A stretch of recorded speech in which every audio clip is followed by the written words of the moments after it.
The sky above Arinder Prime shimmered with glass-like towers and floating ships, a world built upon impossible wealth. The city belonged to the stars, its skyline littered with light and sound. Yet at the very heart of it all was a single figure who towered above both men and aliens alike. Kaler Vey, the billionaire worlds, had everything one could imagine. His empire stretched across galaxies, his fortune richer than entire civilizations. Yet Kaler was not celebrated for his riches alone. He was feared, revered, and whispered about as the alien who could bend destiny itself.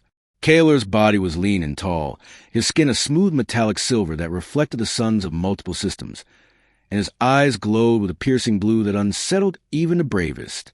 Wherever he walked, crowds parted. He was the kind of being who had forgotten what hunger felt like, who had lived so long that centuries blended into one another. Wealth had numbed him, and nothing, no deal, no rare gem, no power, could truly stir his heart anymore. Until that day, Kaler stood at the balcony of his spire, watching ships glide like birds across the sky, when something below caught his attention. His sharp gaze, honed by years of suspicion and dominance, fixed on the marketplace streets below. There, among the bustling traders, beggars, and merchants, he spotted a poor human boy weaving through the crowd. The boy's clothes were torn, his skin tanned from labor, his hair unkempt. In this wealthy world, he looked like a misplaced shadow. But it wasn't the boy's poverty that froze Kaler's breath. It was a glimmer on his wrist, a bracelet, not just any ornament, but the one Kaler had given away long ago, when his heart still knew warmth. The silver band, etched with alien runes, carried a glowing gem at its center. It was not valuable by money's measure, but by history. Kaler had forged it himself from a dying star, gifting it to the only being he had once loved. A woman of fragile form but unshakable spirit. A human who had refused to bow to his wealth. She had vanished from his life centuries ago, leaving him with nothing but silence. And yet here it was, her bracelet. Kaler's chest tightened. The world blurred around him as if his vision tunneled toward that poor boy. Questions screamed through his mind. How did he get it? Was she still alive? Had she left it behind? Or had it been stolen from her broken hands? Without hesitation, Kaler descended. His armored lift spiraled downward, the doors opening into the marketplace. The crowd gasped, whispers scattering like leaves in the wind. The billionaire never walked among commoners. And yet here he was, stepping over dirt-stained stone, striding toward the boy with a gaze sharp enough to pierce steel. The boy froze, sensing the weight of eyes upon him. His hand instinctively tugged at the bracelet as though to hide it, but the glow betrayed him. Kaler reached him in 3 strides. His shadow engulfed the boy as silence swallowed the marketplace. You! Kaler's voice thundered, though he had not raised it. His language, translated by the very air, was understood by all.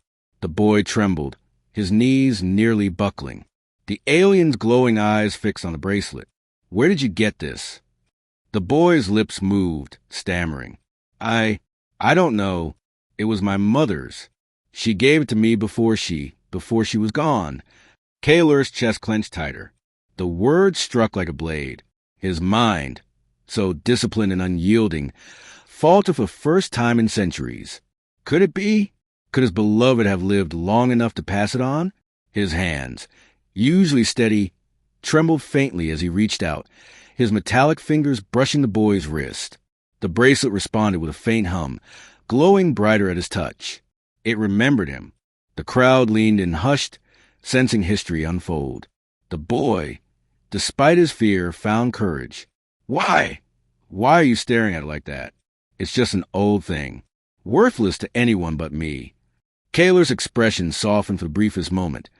The cold titan of wealth replaced by a flicker of the man he once had been. Memories surged, nights under starlit skies with her laughter echoing in his ears, her hand resting against his, that very bracelet gleaming between them. She had told him once, not all gifts are for possession. Some are promises. The realization shook him. This boy was not just any poor human. He was her blood. Kaler's gaze swept over the boy's face, and now he saw it. The sharpness of her eyes hidden beneath exhaustion, the line of her jaw softened by youth but unmistakably hers. The bracelet was not merely an object. It was proof of legacy. His empire, his riches, his endless deals. All of it shrank into nothingness compared to the truth standing before him. The boy looked back, confused. "Why are you staring at me like that?" Kaler inhaled, his chest heavy with something he had long forgotten. Vulnerability. For centuries, he had believed himself untouchable. But this boy cracked open the armor of time. He wanted to tell him everything. That his mother was the only being who had ever mattered. That he had failed to keep her safe. That he had built an empire not out of strength but out of emptiness. But words, heavy as they were, failed him. Instead, Kaler did something that stunned everyone present. He dropped to one knee. The alien billionaire, ruler of systems, bowed before a poor human child. The crowd gasped, their voices a ripple of disbelief. Kaler's voice was low, filled with emotion that even he could not restrain. "You are her son." The boy's eyes widened. "You knew my mother?"